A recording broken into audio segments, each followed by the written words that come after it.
Hi, Mrs. Kellogg here, and welcome back to my Art at Home video series. Today we're going to create hand designs. So let me show you what materials we're going to use. So come over to my workspace and I'll show you.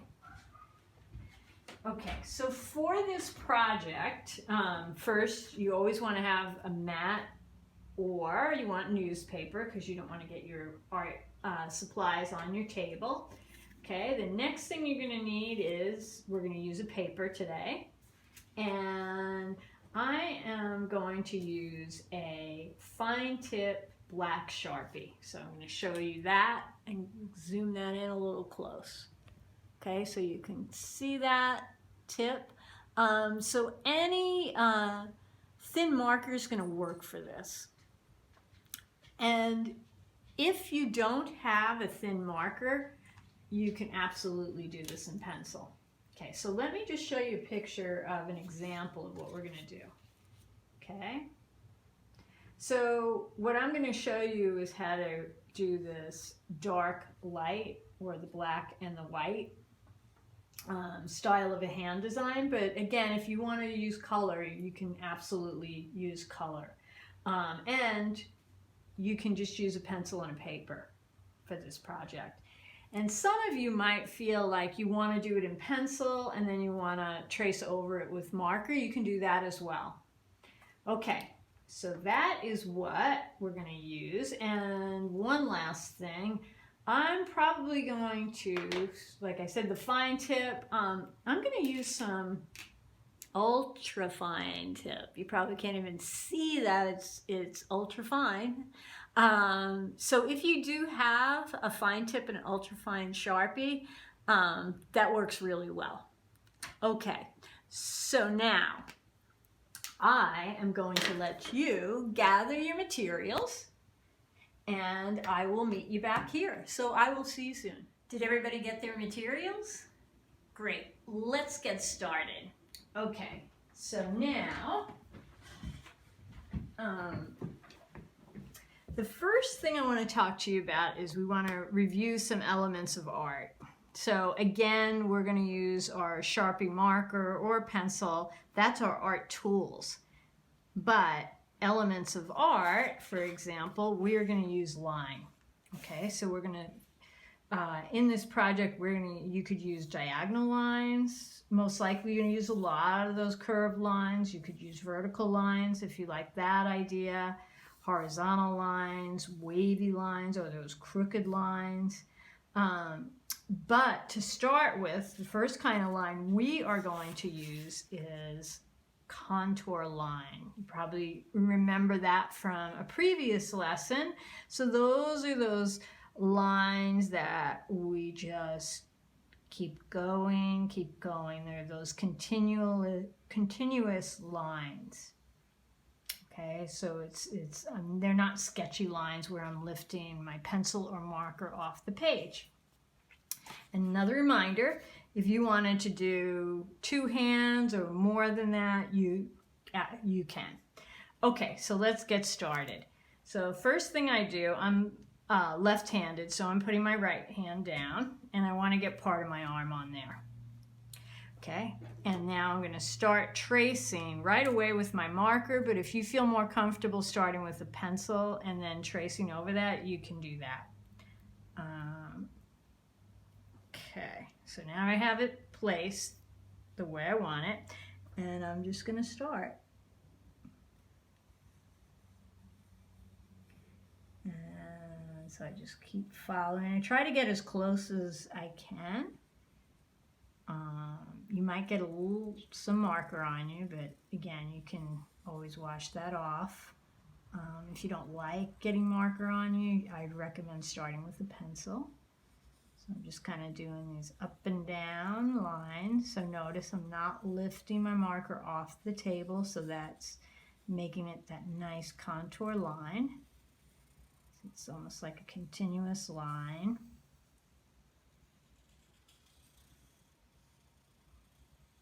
And then you notice I'm getting really quiet. I'm starting to get kind of in, as artists say, in the zone, and I'm using that art side of my brain. Okay, now I'm going to take my hand up, Okay, so now I have the first part done. So I've got my hand traced. Okay, so what I'm going to do is, this would be actually a good place for you to pause the video, and then you can trace your hand, and then I'll show you how we're going to start designing the hand. Okay, so have fun tracing your hand. Okay, so now you have your hand traced. Now, the first thing I would recommend before we go straight into all the design is to divide your hand up. So this is what I mean by that. So you see how I have it, I've divided it into sections. So that's the first part of your design. So again, those elements of art are really going to be helping us. So we're going to start with line, but we'll be connecting lines. So that means they're going to turn into our next element of art, shape. Okay, so now we're set with that, and I'm going to get started. So when I start this whole design process, what I really enjoy doing is putting some music on and just starting to relax into it. So I'm going to use some fun curved lines. So see how I'm having this side, I'm touching that line, drawing it over to touch the other line, creating a shape. Okay, so I kind of work with these, get these nice big shapes in, and then I'm going to put smaller designs in there later. Okay. Connect into here. Let's see if I go this way, go this way.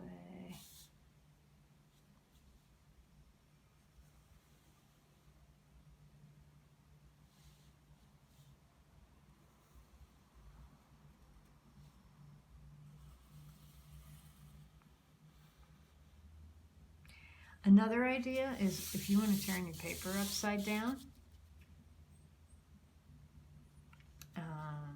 especially again when you start getting into that more detailed design process, that's a great idea. Just keep turning your paper as you're working and see what happens. It actually helps a lot because you start looking at your artwork in a different way. It helps you get more ideas.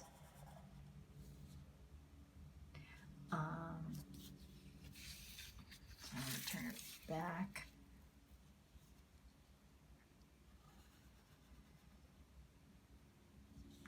And when you design, it also helps you when you turn your paper upside down to see, are your designs, does it all look balanced to you? So it's good. A lot of artists always turn their canvas or their paper all different ways, so they just can see it in a different way, and then they get more creative ideas that way.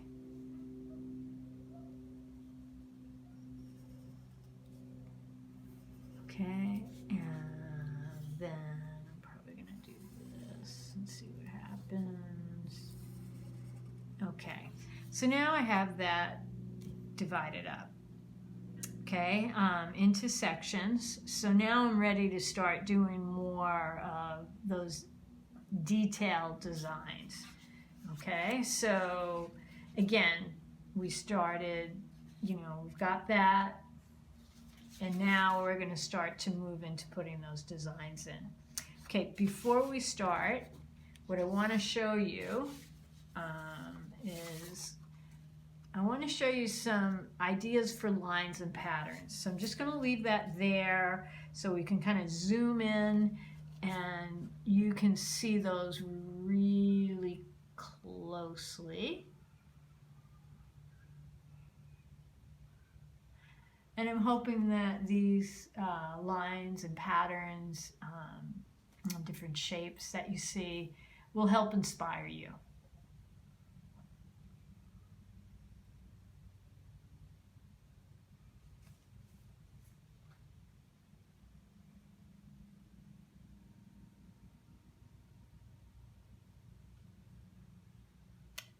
Okay, so I hope you got a good look at that.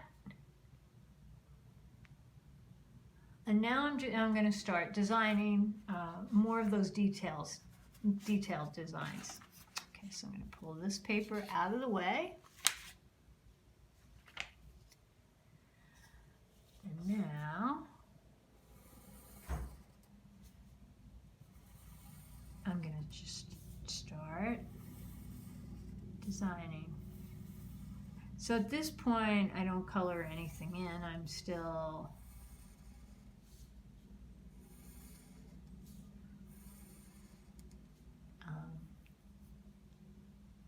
again, just thinking about line, pattern, and shapes.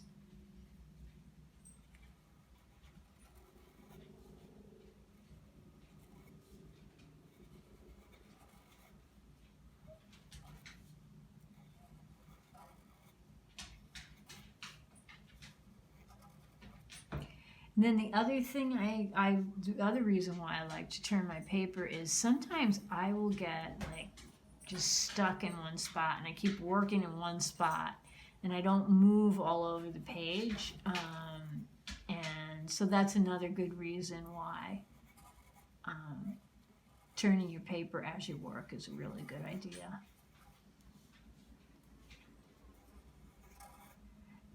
And I've mentioned this before, but a good thing to think about is pattern, repeating the lines, repeating the shapes, repeating the colors.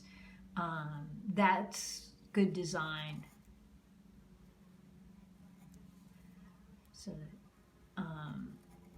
maybe before you work on this and you start moving into shading it in either with kind of the white of the paper and having the black marker or pencil or color, you know, look around your house for patterns like on curtains, couches, chairs. You're going to notice that the shapes are repeated.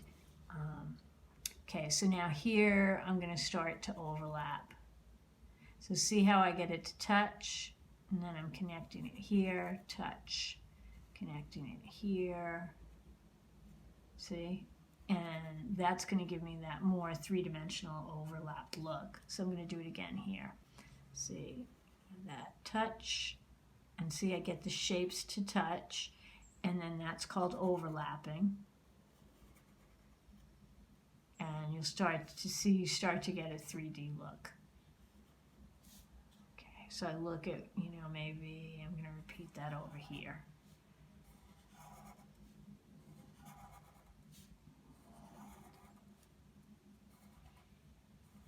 But again, you know, these, I'm just teaching you art skills and trying to inspire you and give you ideas so you can then create your own original piece of art. So always remember, you're the artist, and there's no right or wrong. So what I'm going to do is I'm going to stop here. I'm just going to show you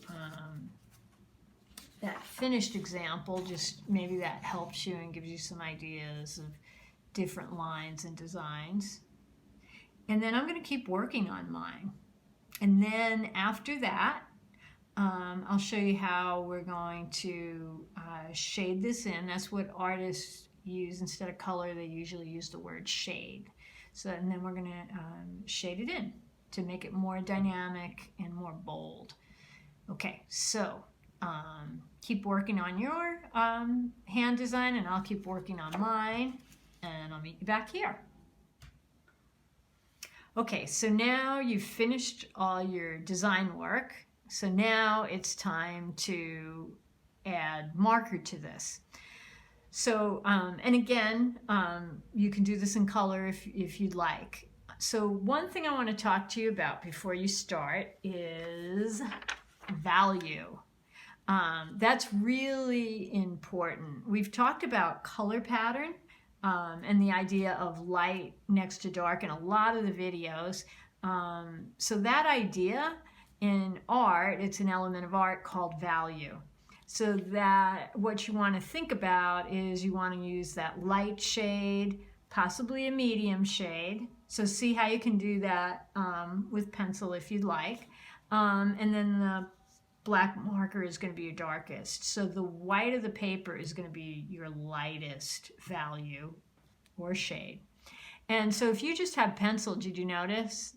This is all in pencil. So that's my dark shade, my medium shade, my light shade.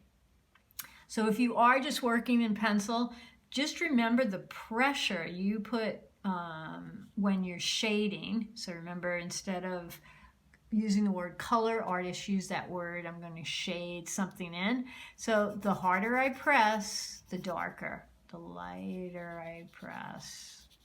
And that just means how I'm gripping my pencil. If I grip it really hard and I press down hard, I'm going to get it really dark. And then if I just open up and relax my hand, I'll get a lighter shade. So you can kind of play around with that if you wanted it to just be a pencil drawing.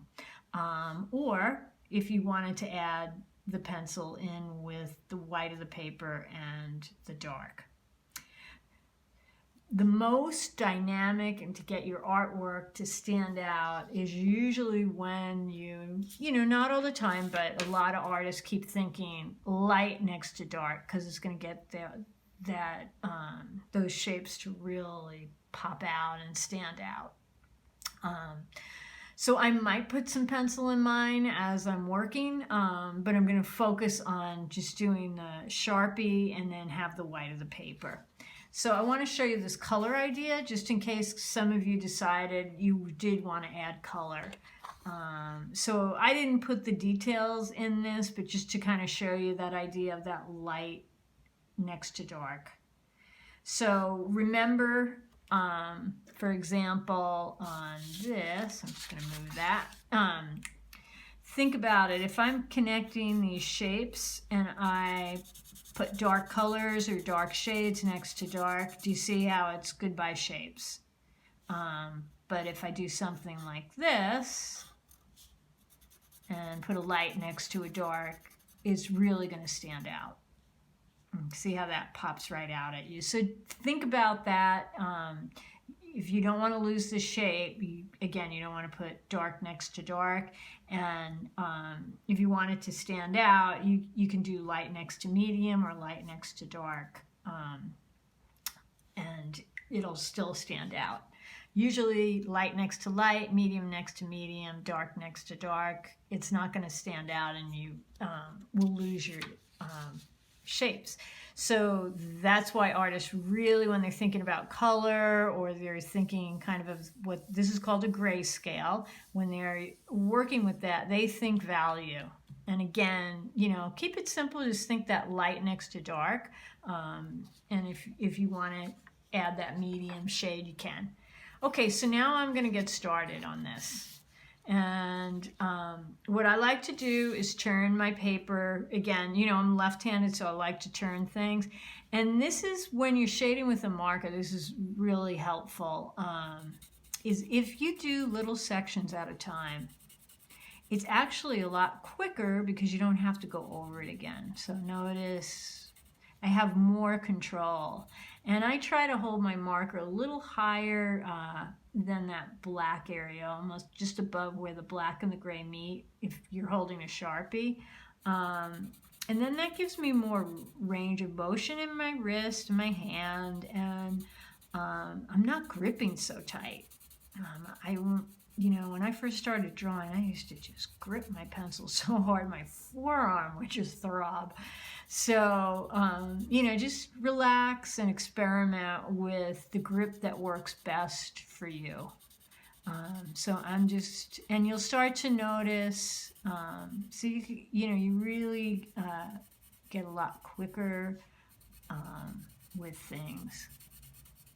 Okay, so I'm going to just keep going here, and I get that in. And then, you know, you could work from different angles, and just keep thinking about this idea of light next to dark. If it helps, you can always trace the inside, get those, and these are called, artists call these edges, so this is like edge work. So if you trace inside and then you shade, you don't have to worry about if you're going to go outside of the lines. And if you want to create and extend your design off the page, you know, think about that's another possibility. And I bet your designs are amazing, because I think a lot of you remember our daily sketchbook that a lot of you have been working on.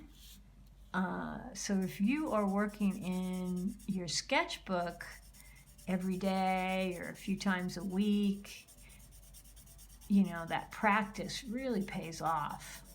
So when you're creating, whatever you're working on, whatever subject you're working on, if you practice, you're just going to get a lot better. Now this is a great time to put music on and just start settling in, and you know, keep turning your paper as you work. Where am I going to get, where is this going to pop? Now I put it dark next to dark, so now that looks like it's attached. And you know, that's working for me. I'm going to try it over here. So if you know, do dark next to dark, that's okay. You know, because now what I'm going to do is look at how can I connect that. So again, never look at what you do in art as a mistake. You know, you just look at it as an opportunity to solve a problem. And a lot of times you end up making it more interesting. So now here is where I probably want to use that ultra fine Sharpie, because I got a little tight area. And if you don't have it, ultra fine Sharpie, don't worry about it. But that makes it a little bit easier. And see, I use that on these fine lines. So I think that's probably enough information to get you started, and I'm hoping that inspires you. Okay, so, and you're probably listening to me in this video where when I start working, I'll kind of slow down, my talking slows down, and you can tell my voice gets calmer probably. And that's because I'm starting to use my right side of my brain. That's my creative art side. So that's where I really relax. This becomes very calming. And again, you can just do this in parts. You don't have to do it in you know, one session. You know, break it up. Maybe you stop here and then you revisit it, and when you come back to it, you're looking at it with fresh eyes and you see things that you haven't seen before. Okay, so those are some tips on how to get started. So I would continue with this, shading in, and again, like if I want this to pop out, you notice how I'm going to make that darker. Like here, maybe I'm going to add an extra shape. And so, you know, you can figure that out, and you'll start to get dimension. See, it's almost like I'm putting a little shadow underneath. So these are ideas to get you started and how to shade in and work with the marker. And again, you know, if you're working with color, keep thinking about that light and dark idea. So I'm going to let you keep continuing, and I will too. So I am going to just kind of show you an example of finished piece there. And that's it for our lesson today. So I hope you enjoyed it, and I hope I inspired you. I miss all of you very much, and I can't wait to be back in the classroom with you again, and I'm excited to see your work when you come back. So always remember, when you're working on your art, that you want to relax, you want to have lots of fun, and just keep creating. Okay, so I will see you in the next video.